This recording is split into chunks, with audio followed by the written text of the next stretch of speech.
Hey guys.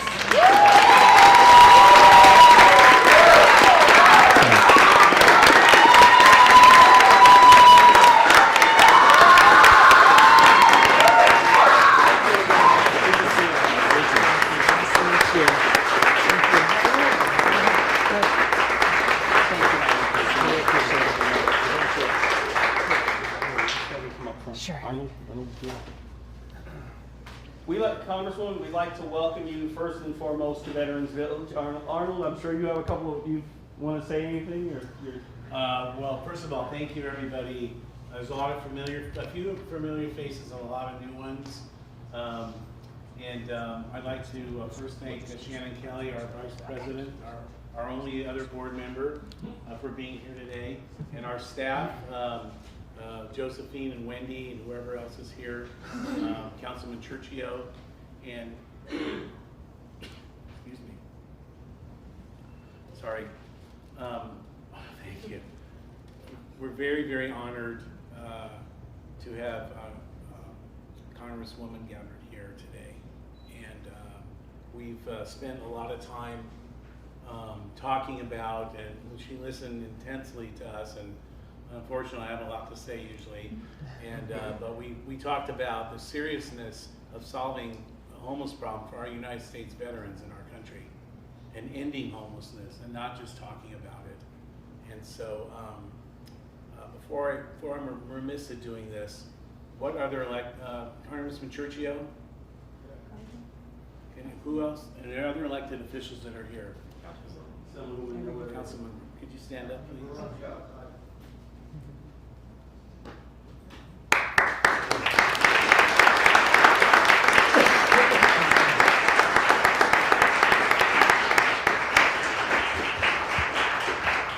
North Las Vegas Councilman Isaac Barone.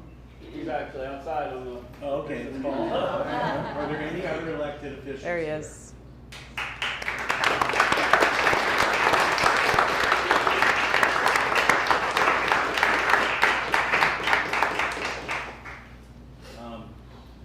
And welcome here, and thank you for coming. Thank you, Arnie. You're all family. Once you step on our property, there's no turning back. Well, and first, Congresswoman, thank you for coming out. We so appreciate it as a Veterans Caucus. We welcome you with open arms as a fellow Democratic veteran, as a fellow MP, I thank you. One of the things that we've talked about nationwide as far as the DNC Veterans and Military Families Council, we're also a member of that, is we've talked a lot about the previous elections. The previous elections, I'm going to be very frank, we're veterans. Let me show of hands. Who's a veteran here? Raise your hand. Wow. That's awesome.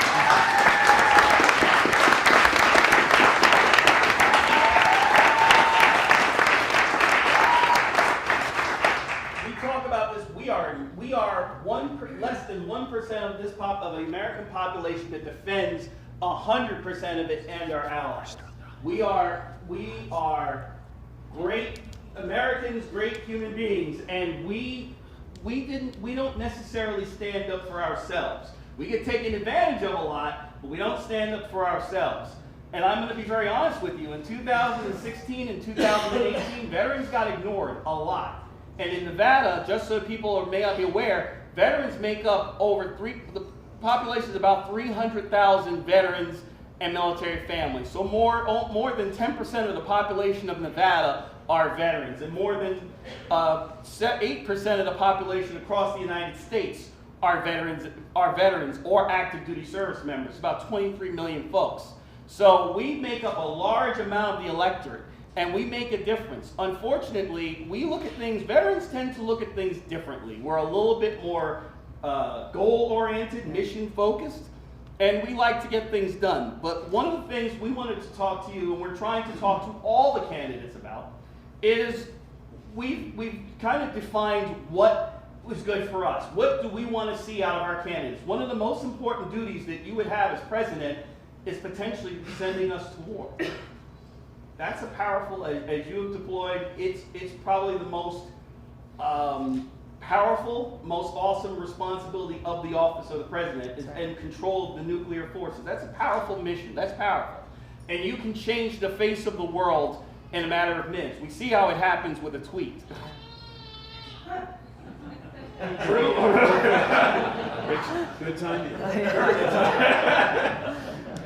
And we want to make sure that when our candidates know what we expect of you. We have expectations of you as well. And we have higher expectations because you're one of us. You share with us our dreams, our hopes, our anxieties, the fears that we have. You've been there. You've been in the suck just like many of us have. So you can certainly talk about that. But one of the things we've come up with is this simple acronym about respect. And what the veterans community asks for, respect for the sacrifice of veterans and military families. For those of you who have been deployed or have had family or a family member, it's painful. It's painful to go away for a year. I went away for 2 years. I was a brigade that went from Korea to Iraq. So imagine being away for a year and then having to turn around and be told with less than 3 months' notice, you're going to have to go to Iraq. So that was a very hard deployment, and we lost probably more. At that time, we had lost more soldiers than any other unit who had been deployed thus far. So that was a very emotional time. But we ask that people talk about this and respect the sacrifice of veterans and military families. Entrepreneurship and job opportunities. Veterans, I hear this a lot. Veterans they want us to become productive members of society. We are productive members of society. And when we decide we want to hang up those hats, hang up those boots, we want to be able to open up our own businesses and go back to doing what we do best. And we are great. We're great entrepreneurs. We're definitely great at having to improvise when necessary. So, safe, clean, and affordable housing. Very important to us. I don't want to live in a hole.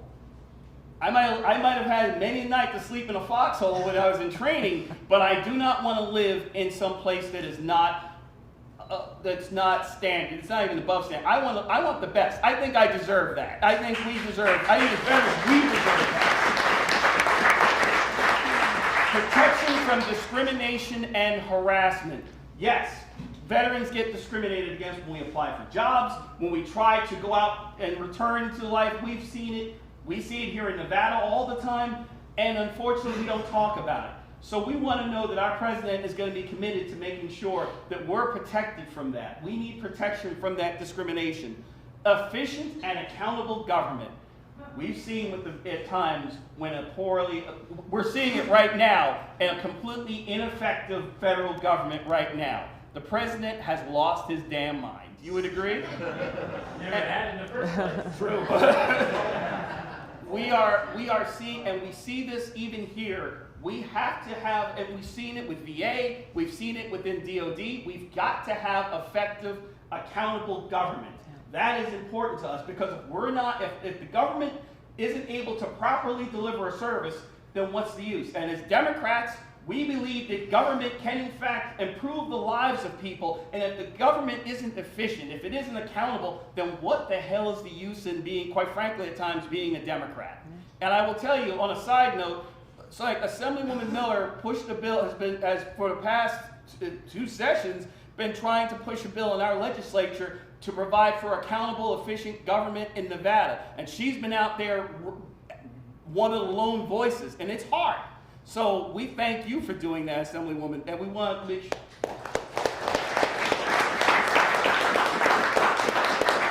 Compassionate, quality health care. We want VA to be, we love the VA system is better than the past. It can get better. But we want to make sure that it continues to be an effective quality healthcare system. And of course, training and education opportunities that leads to high-paid, stable civilian employment. Some of us want to go back to school. We want to improve our lives. We want to continue to get advanced degrees. We have a GI Bill. We want to make sure that we're able to transition. And we also bring a lot of our own experience to the table. As law enforcement professionals in a lot of states, there are some states where we can transfer that experience and actually go to work. But in some states, they are still hesitant to do that. Yeah. And I will tell you, in military law enforcement, the standards of military law enforcement are so high. In fact, I would argue sometimes higher than that of a of the civilians that we serve. So I always talk about the military law enforcement is great, and we bring a lot to the table. We have a lot of experience, but if we can apply stuff like that, dental technicians, we have a lot of people who would love to go back to work, but unfortunately, there's no motivation for states to pass laws to allow that. So we need a president that's going to push for laws that encourage improved training and educational opportunities. But you don't want to hear from me. Congresswoman Gabbard, you are a blessing to us. We welcome you with open arms. You have served with distinction in the House of Representatives, and we welcome you as a candidate for president. And ladies and gentlemen,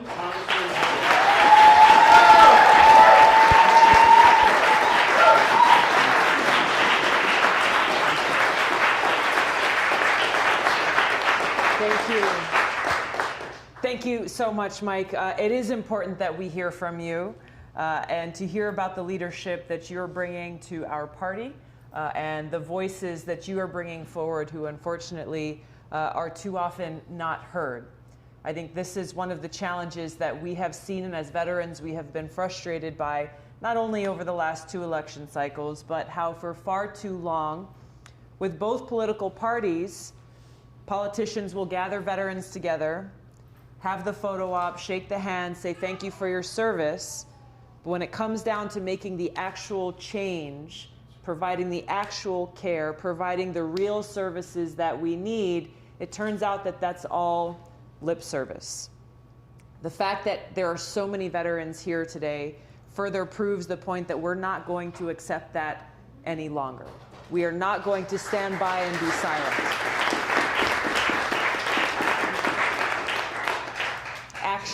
Action matters. So I'm grateful that all of you took the time to come and be here today. To our council members, Assemblywoman Miller, thank you very much for your leadership. You are leaders on the ground who are making things happen for our veterans here. And to Arnie and your team, it's been wonderful to be able to get some time here this morning to hear about the work you're doing across Las Vegas and to see your service in action here.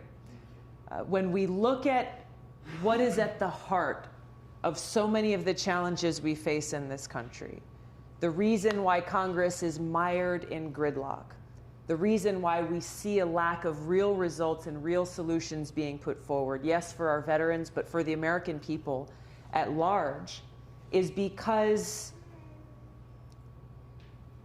self-serving politicians are not embodying those values that are at the heart of every service member. Those values of service above self, of placing that mission of service to the American people first and foremost. So instead, what we have are leaders in Washington who are so disconnected from the reality of the challenges we face in our everyday lives across this country. They're disconnected from the reality of the challenges facing our veterans, and instead are making decisions that either further their own political power or further the power of their political party. Both parties are guilty of this. Or serve the interests of the lobbyists or the greedy corporate interests who fund their campaigns and who push policies that will benefit their bottom line or their interests, leaving the rest of us behind.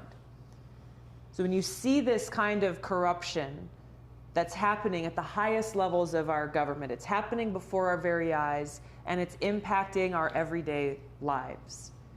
And it is such a disservice to our country. It is a disservice to our veterans. It's a disservice to our founders who laid out this powerful vision for what kind of governance the American people deserve. Governance that is focused on people who are of, by, and most importantly, for the people. Of, by, and for the people. We've all heard these words our entire lives. But how many of you, when you look at Washington, when you turn on the news, when you open Twitter and Facebook, how many of you feel that your representation is for the people? It's not. Our leaders need to take a lesson from the example that our veterans embody, that our service members embody. that whether we are serving here at home or we are deployed downrange, we come from all parts of this country, every race, ethnicity, religion, orientation, all walks of life coming together, and we wear that same uniform, that same flag on our shoulder. Each of us making that commitment to put service above self, willing to put our life on the line in service to our country. This is not about politics. Set the decisions aside that our politicians are making. This is about people who embody the best of us and who we are as Americans. And it is that focus on that mission of service, those values of service above self, that I seek to bring to the White House, to bring to the presidency, to reinstate those principles of honor and integrity and respect. And that focus, so that every policy that we are passing, every decision that we are making, is being done to fulfill that mission of service to the American people first and foremost, above all else. Not serving the interests of greedy corporations, not serving the interests of political parties, not serving the interests of foreign governments, serving the interests of the American people. This is the kind of change that we need to bring about in this country. This is the kind of leadership that I seek to bring. And when we do this, and we, the people, are the only ones who can bring about this change in that leadership. No one else is going to do it for us. When we raise our voices and say, this is the direction that we need to go as a country, then we can start to see the kinds of policy changes that reflect that focus. Not politicians saying, okay, well, I got to focus on my reelection. I got to focus on how my party can get more power, get a political win, how I can make this lobbyist happy, or get a bigger PAC check from that super PAC. No, shifting that focus away from that corruption and towards service to the people. And then we can bring about changes and real conversation and debate about how we can make sure that we've got health care for every American in this country. That there is no person who is sick and unable to get the care they need because they don't have enough money in their pocket.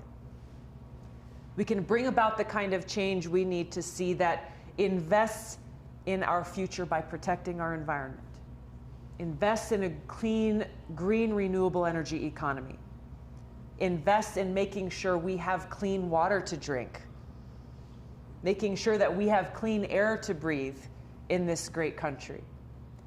The fact that we have so many people whose experiences are not making the headlines, who are being poisoned by the water coming out of their faucets every single day, is unacceptable. It is unacceptable in this country that this is the reality families are facing. When we focus on putting service to the people at the forefront of the decisions our lawmakers are making, we can make the kinds of investment in education, in jobs, in creating opportunity, empowering people to be successful. We can make those kinds of investments in reforming our criminal justice system, of providing the right kinds of treatment and support and empowering services to those who are dealing with substance abuse, rather than treating them like criminals, saying, hey, here, we understand this is something that's affecting all of our families. Whether it's opioid addiction or other things, we are here for each other to build that path forward. We can make the kinds of decisions that are long overdue in this country to finally end the failed war on drugs.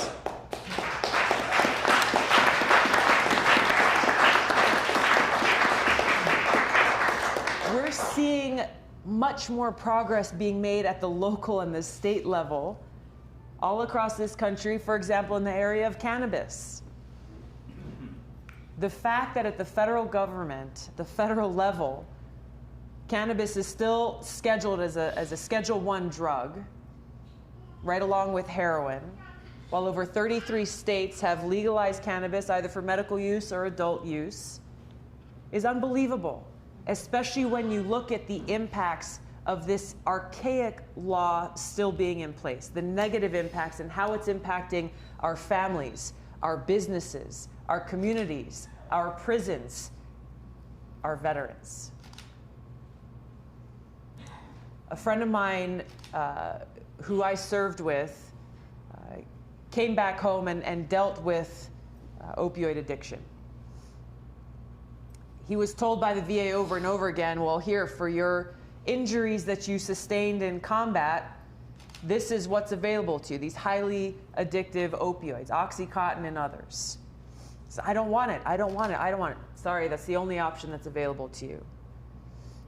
Our veterans are dealing with an incredible, unnecessary challenge because of this federal law and because through the VA there is no access to medical cannabis.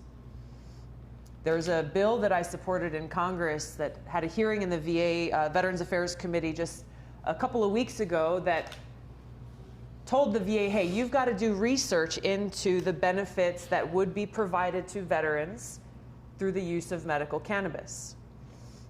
Officials from the Department of Veterans Affairs came and testified in opposition to the bill.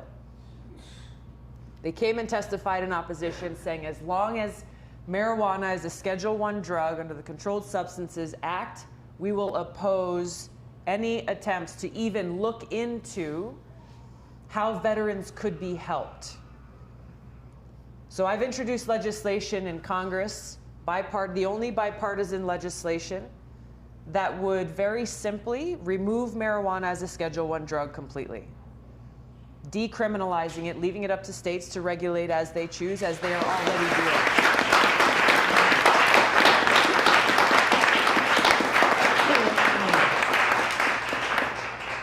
These are the kinds of policies that we need to be passing that can and should have bipartisan support when people leave behind their own personal political interests and look at the real impacts on how they can best serve the people of this country.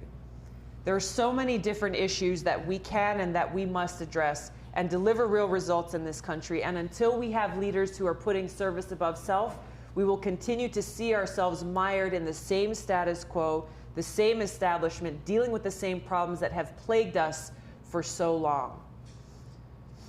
Mike mentioned about the VA, and I understand here in Nevada, your VA doesn't have a very good rating from the federal regulatory level. I think out of 5 stars, you've got a 2-star rating, primarily because of delays in service, how long you've got to wait just to get a doctor's appointment. How much? 2 months. At least. This is something that we've been dealing with within my home state of Hawaii as well.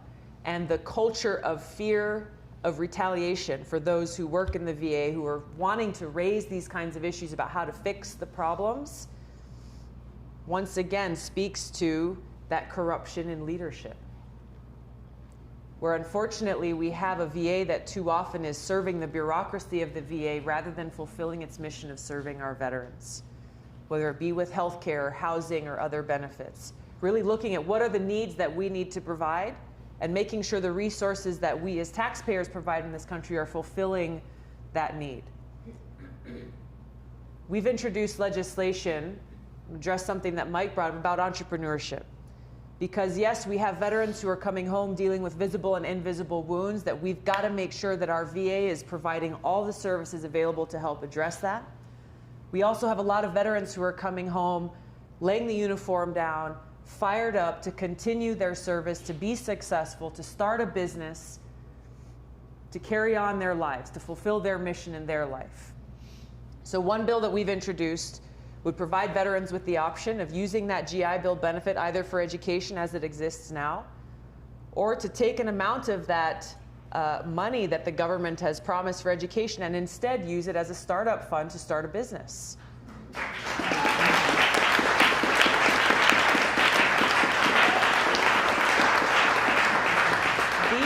These are the ideas that come around when we're actually listening to our friends, our fellow veterans, and saying, hey, what do you want to do? What do you want to do with your life when you come home? You live this life of service for however many years, you're wearing this uniform, you're very mission-oriented, very focused, get the job done. When you're ready to lay that uniform down, what's next? There's a world of opportunity for people who are trained, efficient, work well as a member of a team, trained leaders, mission-focused. We as a country got to be able to set them up for success and provide them with all the tools that we have available. I want to address an issue that I know is near and dear to our hearts for those of us who have served that is near and dear to the hearts of every person in this country who understands the cost of war. Because Mike very appropriately said it correctly, and I bring this up everywhere I go. The most important responsibility that the president has is to serve as commander-in-chief, to keep the American people safe, and to make that difficult decision about when and where our troops are to go and serve in combat, when and where our troops should go and serve in harm's way. I've served for over 16 years in the Army National Guard, deployed twice to the Middle East, and like many of you, know firsthand the high human cost of war. We know the toll that it takes on our brothers and sisters in uniform, both while we're downrange and when we come home. We know firsthand the toll that it takes on our military families, on our husbands and wives and parents and kids and siblings. There's a cost that's being paid by every one of us, every single American in this country. Because there are trillions of our taxpayer dollars being taken out of our pockets, going to pay for these wasteful regime change wars that do not serve the interests of our country, that do not serve the interests of our national security. In fact, they make us less safe. They undermine our national security. Nor do they serve the interests of the people in the countries where we wage these wars. People in countries like Iraq and Libya and Syria who have seen more suffering, more death, more destruction because of these wasteful, counterproductive regime change wars. This cost of war in resources makes it so that we don't have what we need to take care of our veterans when they come home. When they say, hey, sorry, the VA only has this amount of funding. You don't have enough resources to actually go out and deploy people to find our homeless veterans where they are, rather than sitting behind a desk waiting for them to come and knock on the door. Don't have enough resources to fund those HUD-VASH vouchers to put a roof over their heads. Time and time again, we are told, sorry, there's not enough. Thank you for your service. We'll go and send you on more of these wasteful wars that put your lives at risk. But if and when you come home, sorry, we just don't have enough to say thank you by taking care of you and your family when you get back. This is what makes me so angry about the lip service that we as veterans are paid by far too many of these politicians who on Veterans Day will say thank you for your service and shake your hand and take a picture. And then we'll go to work the very next day.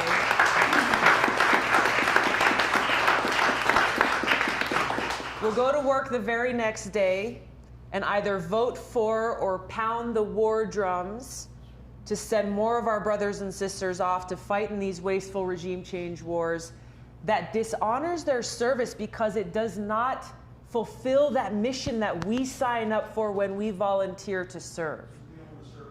To serve and protect the American people, not private corporations, not the military-industrial complex, not foreign governments in another country.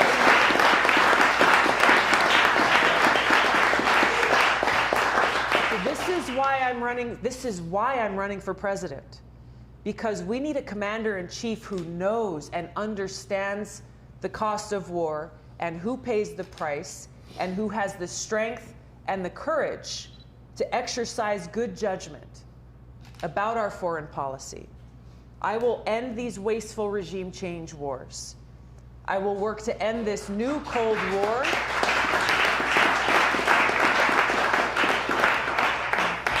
Work to end this new Cold War that we are in now with ever-increasing tensions between countries like Russia and China and the United States, nuclear-armed countries, and this nuclear arms race that will take trillions more of our taxpayer dollars to fund, making us and the world less safe.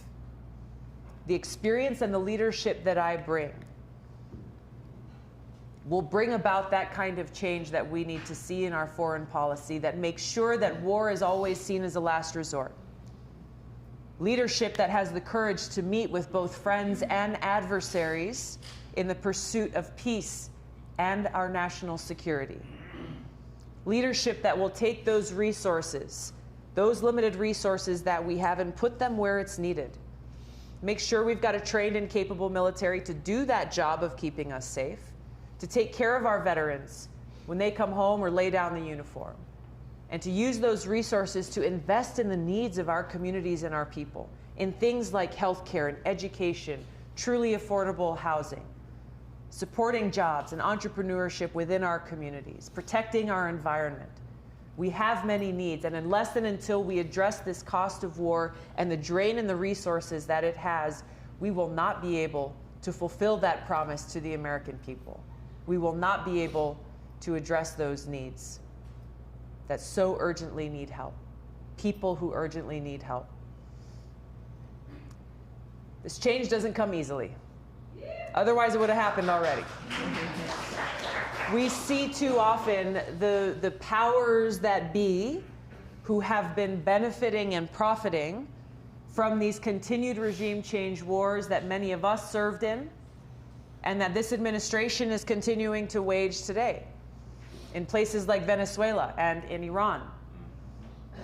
You're hearing these threats of how, well, we're gonna deploy our military. They just deployed an aircraft carrier out to the Middle East. This is happening right now, and we can't wait. We can't afford to wait to bring about this change in leadership, to finally bring about an end to these destructive and wasteful policies. So how do we do it?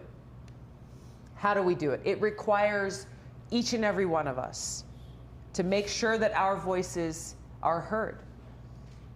The obstacles are great, but there is nothing more powerful than when we, the people, rise up, make our voices heard, inspired and driven by that love and care that we have in our hearts for each other and for our country. There is nothing more powerful than when we, the people, take charge of our future and decide the kind of leadership that we want to see for our country, the leadership that we want to see for our kids and for generations to come. And when we do that, we truly can bend that arc of history away from war and towards peace, building that path forward towards a brighter future for everyone, with opportunity and justice and respect for every American. So I'm here asking you to join me in this movement, because this is something I can't do alone. This is something that requires all of us to come together as Americans, to take charge of our future, and to bring back those values of service above self, putting the well-being of the American people first and foremost. Thank you all for being here today. I hope you'll join me. Thank you.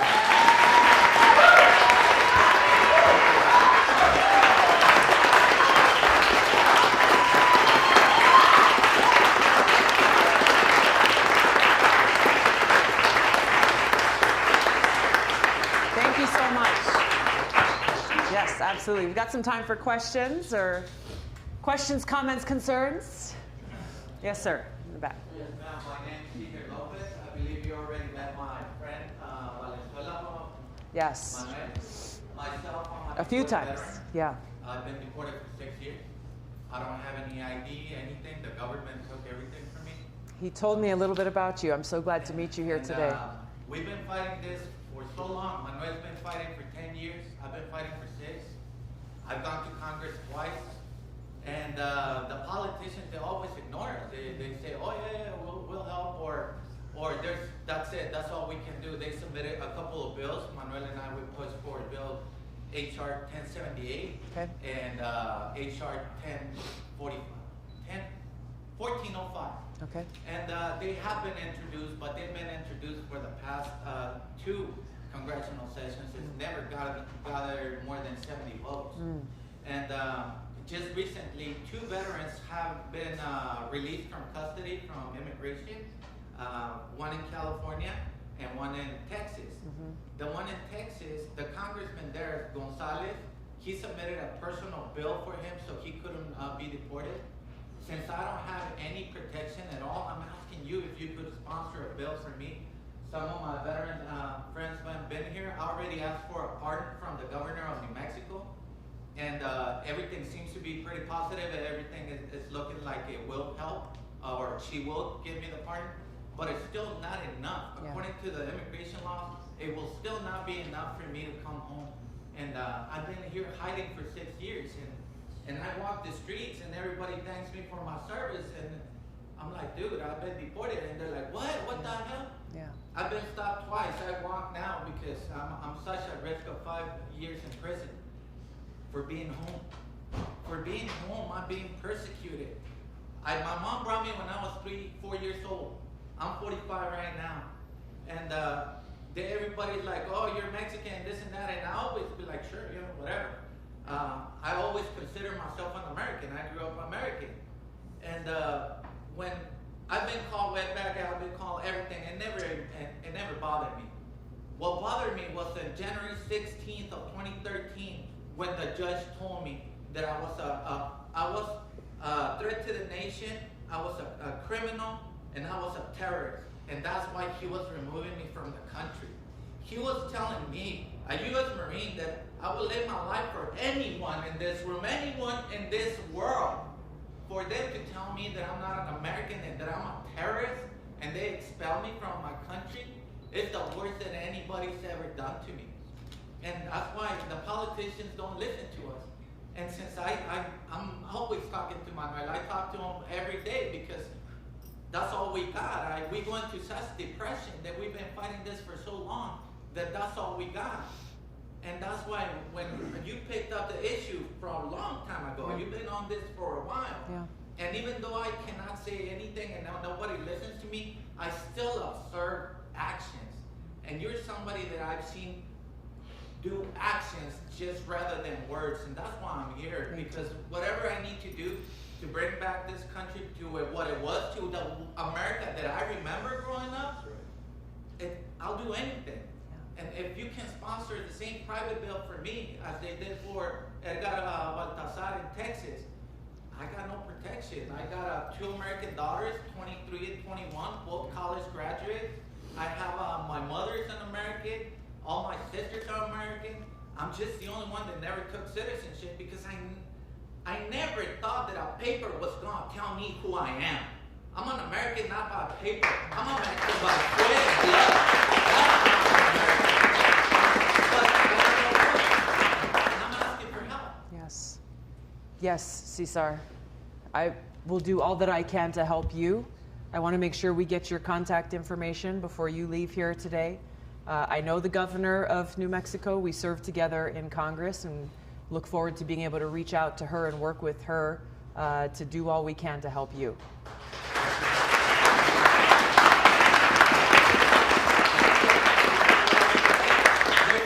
I'm in direct contact with over 300 deported veterans. Yeah. And how did that happen?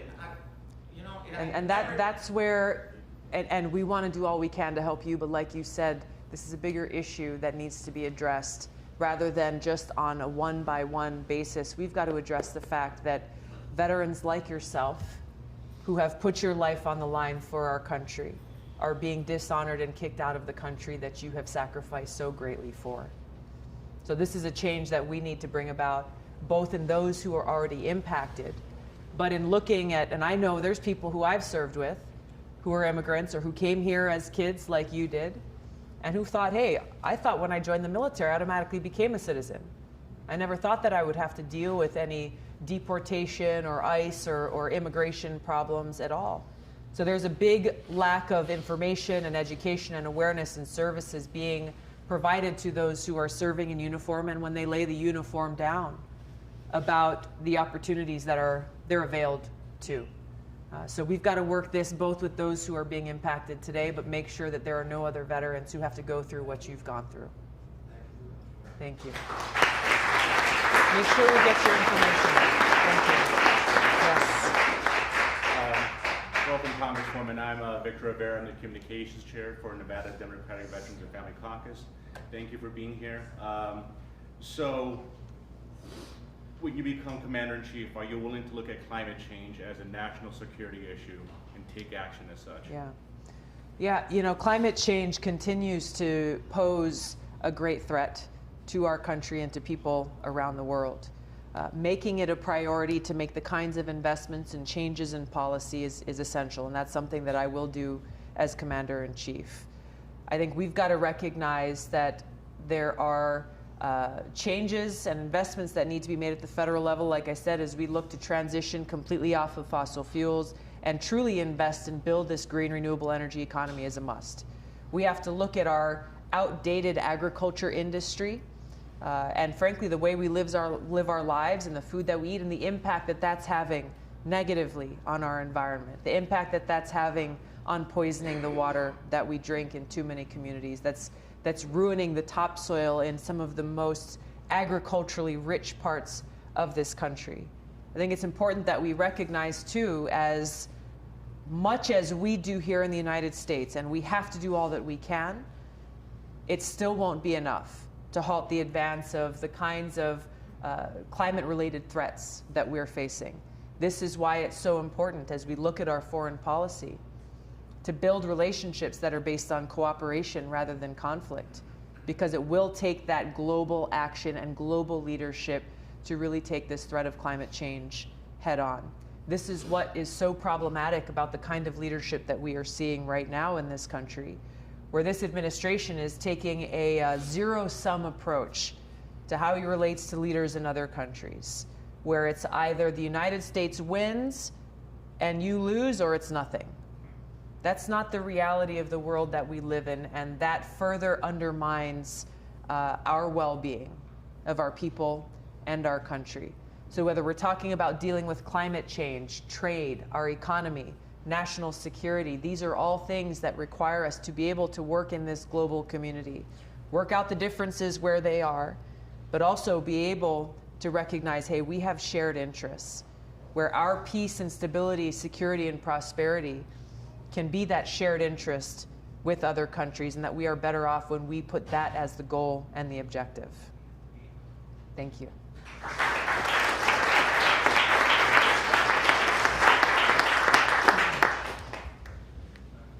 Aloha. Aloha. For being here for all of us. As I told you yesterday, this is the first time at 29 years of age that I ever wanted to vote because of you. So thank you for that. I've been able to vote for 3 other elections, but I've been educated enough to know those people didn't give a damn about us. We can just go eat cake for all they care. Another thing I know, a lot of people my age, a lot of people I know, they haven't heard of you. And they know there's 2 parties that are pretty corrupt.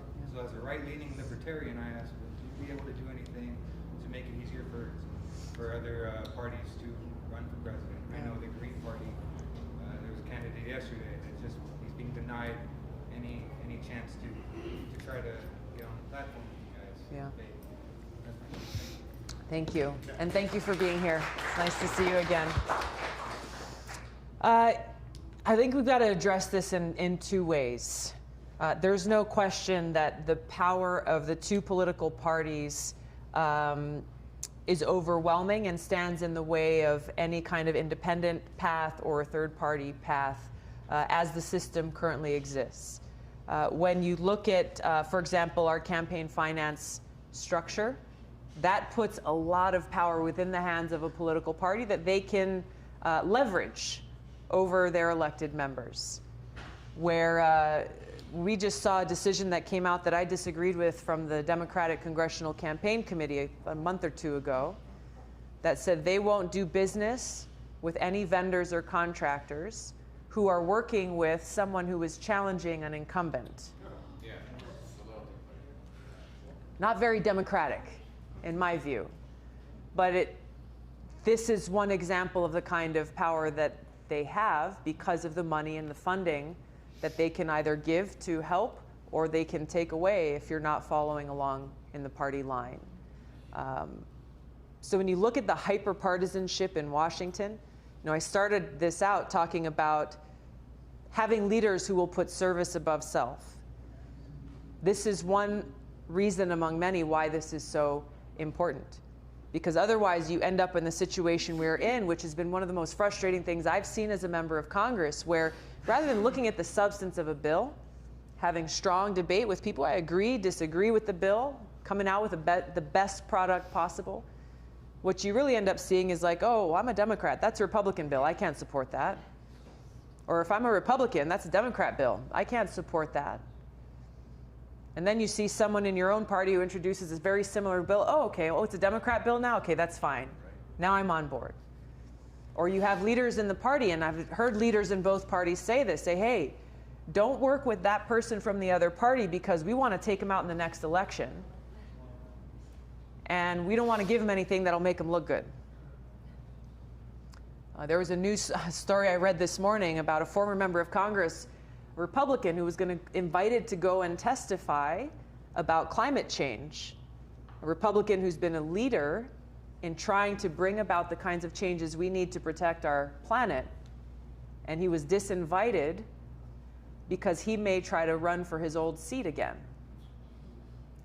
Putting politics ahead of the well-being of our people and our planet is what is destroying us. It is undermining the kind of government that our founders had for us, that is of, by, and for the people. We have to have that change in the structure of how things work, but really this change has to come about within our society, with the expectations that we as voters have in our leaders, because it's just been the same old for far too long. The fact is, there are more people who consider themselves independents in this country than there are people who consider themselves a member of one party or the other. So what does that tell you? The country's moving in a direction where people are saying, hey, look, we're sick and tired of the party politics. Listen to the people and take action to serve us. So we've got to bring about change in both of those areas. Yes. Senator, I am Sue Phelps. Of course, everybody see my paper, Veteran Reporter News. It's my paper, and I'm just award for April 10th as our Dr. Stark was in my award ceremony for Veteran Service of the Month from PBS. I'm here, right here, reporter as I am right now, but I have one issue I have to talk about it because my title.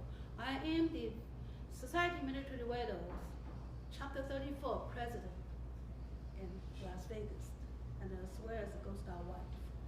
I need to know what your stand for SVP and DIC offset, because I understand our president just voted down for us.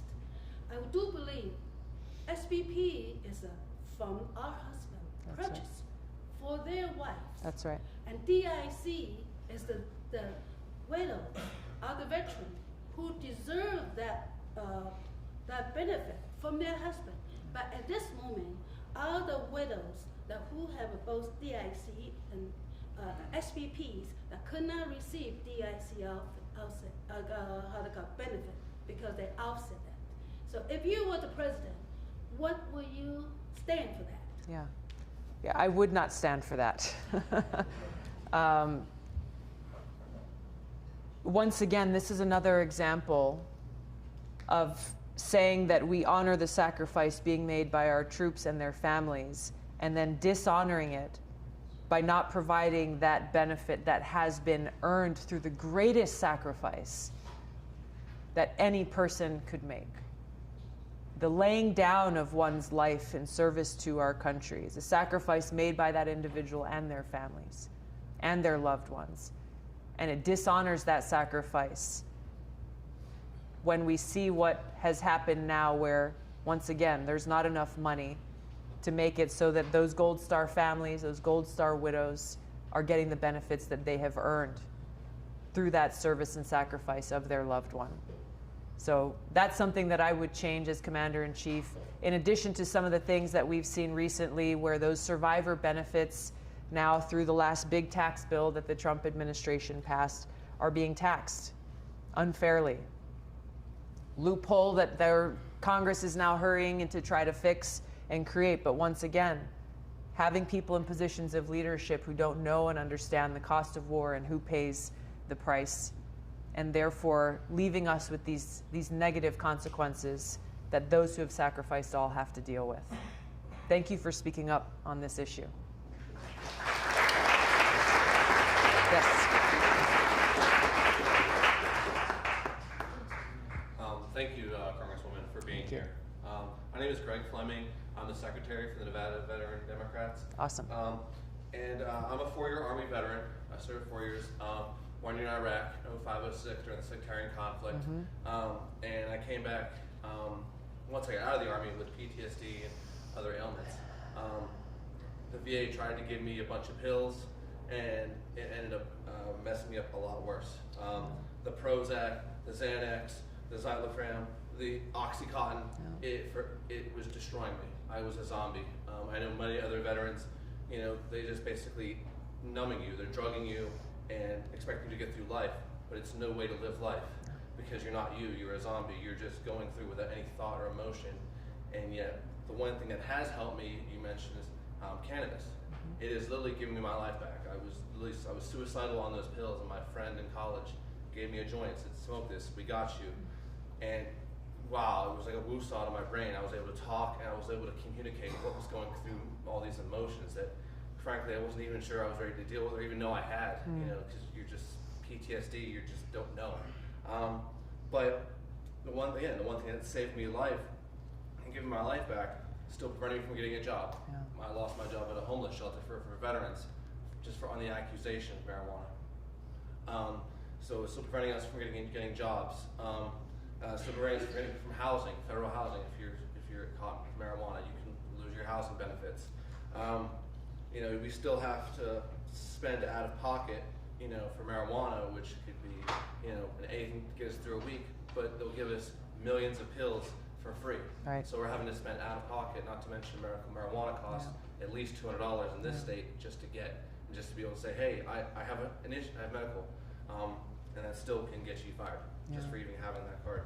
I want to thank you for supporting the Marijuana Research Act in the VA, because I think definitely, but every veteran I've talked to, it's helped us out so much.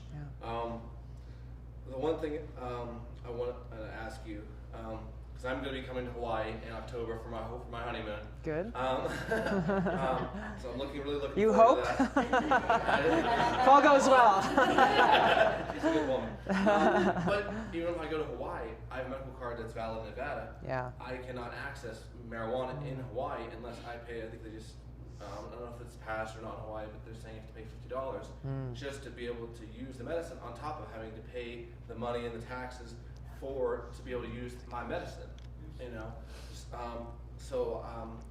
my question again, would you support vets' access to affordable cannabis, get rid of the barriers to veterans to access marijuana as their medicine, and also eliminate those barriers to housing, jobs, and making sure we don't lose our benefits because we use marijuana? Yes. Thank you. Yes. You kind of went down the list of things, but all of those things are tied to the continued stigma, myths, and misinformation that surround cannabis.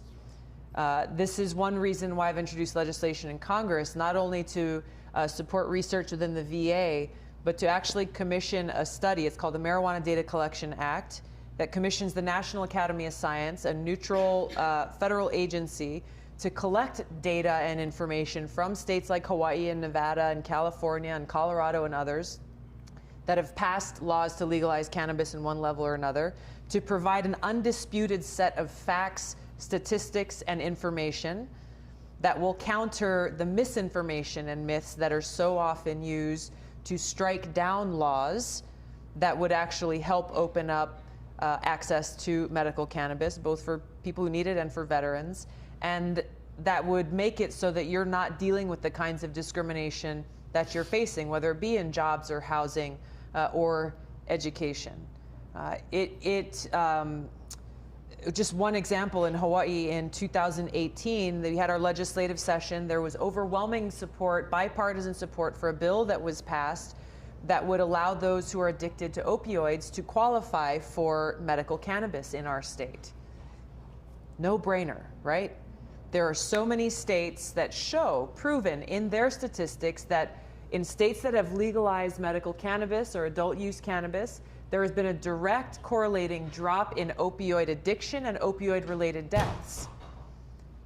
In our state, the governor vetoed this bill, again, passed with overwhelming support. And the reason that he gave was, you know what, there's just no data to prove that medical cannabis will help someone who's addicted to opioids.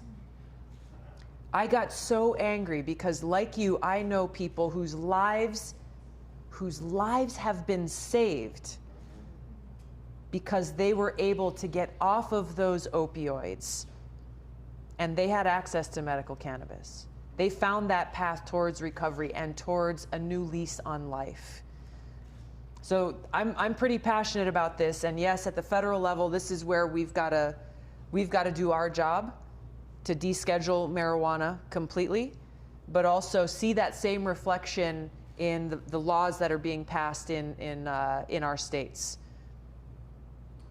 Thank you. I think we have time. We'll take one last question here. Hi, my name is Jeff Carlson. Just a guy, I guess. But I'm a vet, and I actually recently was in Washington lobbying with a group called Vet Voice Foundation. I think you're familiar with. Yeah. On some environmental stuff. And Yeah. when I was there, what I realized is that, like you were saying earlier, there's a culture there that seems to have forgotten what they're there to do. Yeah. And you know, it would be nearly 2 years before you would be sworn in as president. Mm-hmm. So that's a long time between now and then to be able to make some of these changes. I really appreciate a lot of things you said. Yeah. One of the things that I think that you could do now, as a congresswoman, as a presidential candidate, is speak publicly about some of the changes that I think we need to make, so that perhaps the culture starts to change within the conversation. Yeah. Right? And specifically, to bring it to a veterans issue, the VA is a real problem. Like you had said, in this area, there's long wait lines. Yeah. And the more I've gotten into it, and I've had conversations with almost all of our local congressional representatives face-to-face about the VA, including both of our senators. And everybody's concerned about it, but nobody seems to be able to do anything about it. It all seems to boil down to money. There's not enough money to provide more facilities and more health Providers. Yeah, Yep. yeah, more healthcare providers. So one of my issues is I've got Gulf War syndrome-related digestive issues that nobody can really figure out, and I've been dealing with it for 20 years. And the GI clinic here, over the last couple of years, has lost like 3 doctors, and now they're shipping me out to outside care, and they give it a narrow timeline. I was able to do a procedure, but I can't do the follow-up for that procedure because I ran out of time to do that because, I don't know, it just doesn't make any damn sense. It seems to me that the solution for this problem is that instead of the VA running as its own unique kind of inside HMO system, if we had a universal healthcare Yeah. system that moved the money to a much more, and the VA could operate as a specialty care clinic to provide specialty care for the unique issues that veterans have post-combat and post-service, that would be a way to open up the access so that vets and everyone else could just go to get the primary care stuff that they didn't need that specialty care, care for, and then still get the good care that they need, that the VA actually does well when you can get to them. Yeah. So I guess my question is, would you, do you agree with that, and would you be willing to publicly say that, universal health care is not the end of the VA the way a lot of people like to say it is, but actually would be the thing that it needs to operate in its best Well said. form? Well said. Yeah. Yeah, I agree with you, and I support bringing about that change, bringing about universal health care, bringing about Medicare for all. That would open up that health care that every single American needs, regardless of how much money or how little money they have. It absolutely would not be the end of the VA. It would provide, I think, better opportunities for service for our veterans. This is something that we tried to address with the Choice Act that was passed. That's what you're probably struggling and dealing with right now. But the goal of that originally was to say, if you have long wait times in the VA or they don't have the providers that you need, that you can then get that service that the VA will pay for out in the community from a private practice physician or from someone else. The implementation of that policy has been such a mess that you and so many others are dealing with, where now you've got a whole new bureaucracy, a whole new kind of administration that's sucking more tens, if not hundreds of millions of dollars out of the VA just to pay for the administration of this Choice Act, and given these time limits and constraints that are impractical, that ultimately get in the way of you getting the care that you need. How is this possible? You know, there's lobbyists that represent those private companies that are getting those hundreds of millions of dollars to administer this Choice Act that was really put in place to say, hey, if the VA can't serve your needs, we want to make sure you get timely care out in the community, wherever you want to go. You know, a friend of mine who's a Vietnam veteran, he was about to have a heart attack, and for him to get to the VA hospital on my island of Oahu, he would have had to drive a good 45 minutes.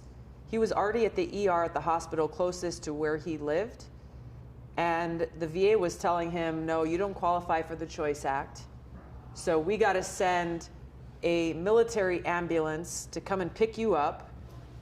And his doctor there at the ER was saying he may not survive the trip. And it is unacceptable that it took a call from him. He had my cell phone number. I answered the phone, thank God. And we started to work through the channels and got him what he needed to get that surgery immediately when he needed it, and it saved his life. But that is not how our system is supposed to work, that it requires a call to a member of Congress's cell phone to actually get a veteran the care that they need. Which is the problem. This is exactly the problem. So I appreciate that you're raising this. You know, healthcare is on the top of minds of people all across this country, and the lack of people being able to get the care that they need when they need it. So this will help every American, and this will help our veterans get the kind of care that you deserve. Thank you. I don't know if you had wanted me to talk a little bit about why or how I got involved. Yeah. Do you want me to just touch on that briefly? Yes. What made you get involved, Congresswoman? Yeah. As a veteran, what made you want to do this? Politics is a difficult life. It's very stressful. What made you want to do it, and what keeps you going? You're doing it too, by the way.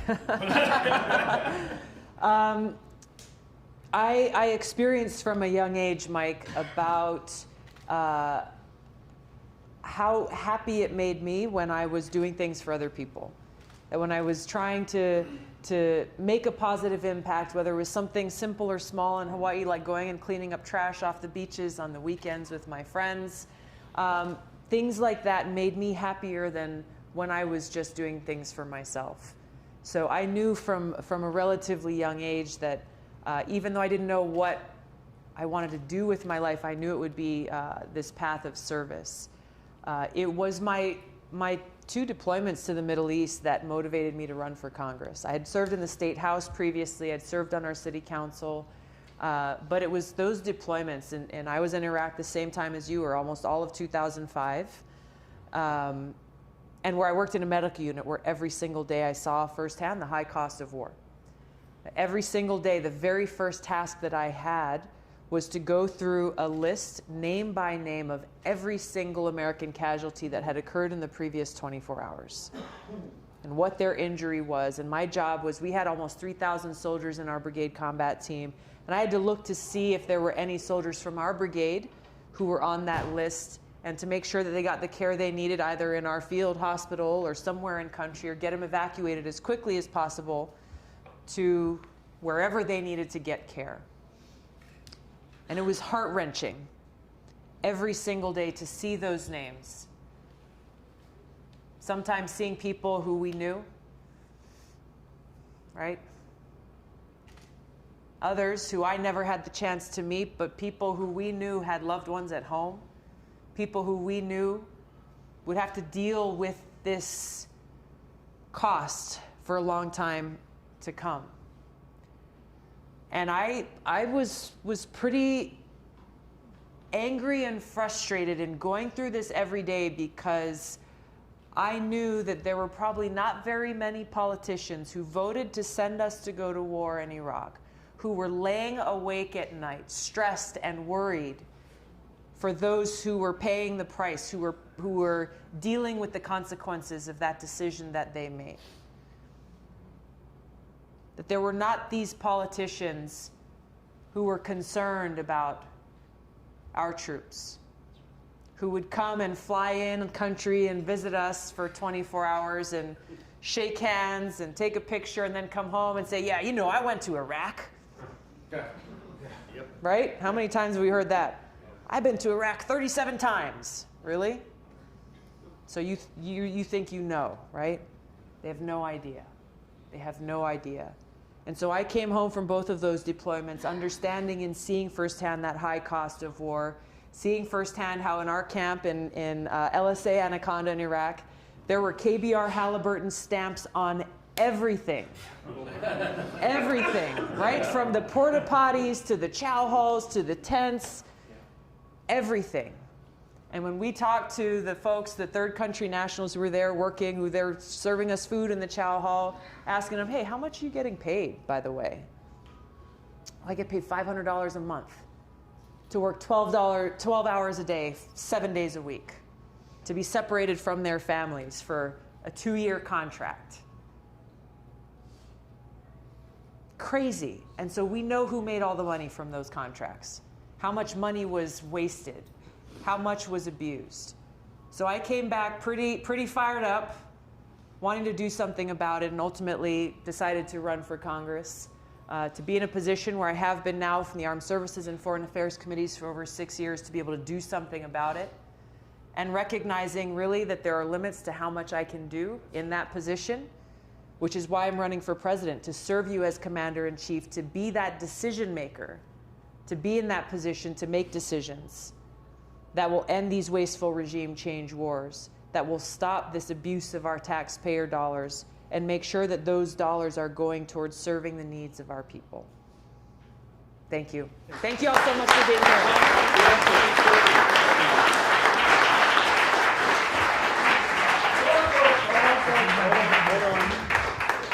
Oh my gosh. We want to present this to you. It's our highest honor here. And we'll have it sent back. Thank you. Thank you. This is beautiful. Thank you.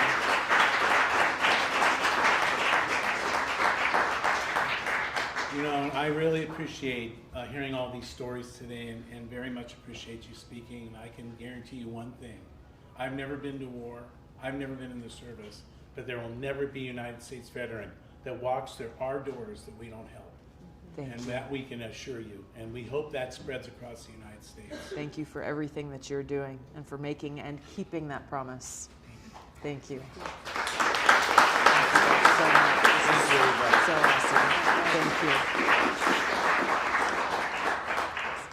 Thank you. Thank you, Mike. Yeah. We've got a few minutes if you want to come and say hello or take a quick picture before we've got to run. Where's my team?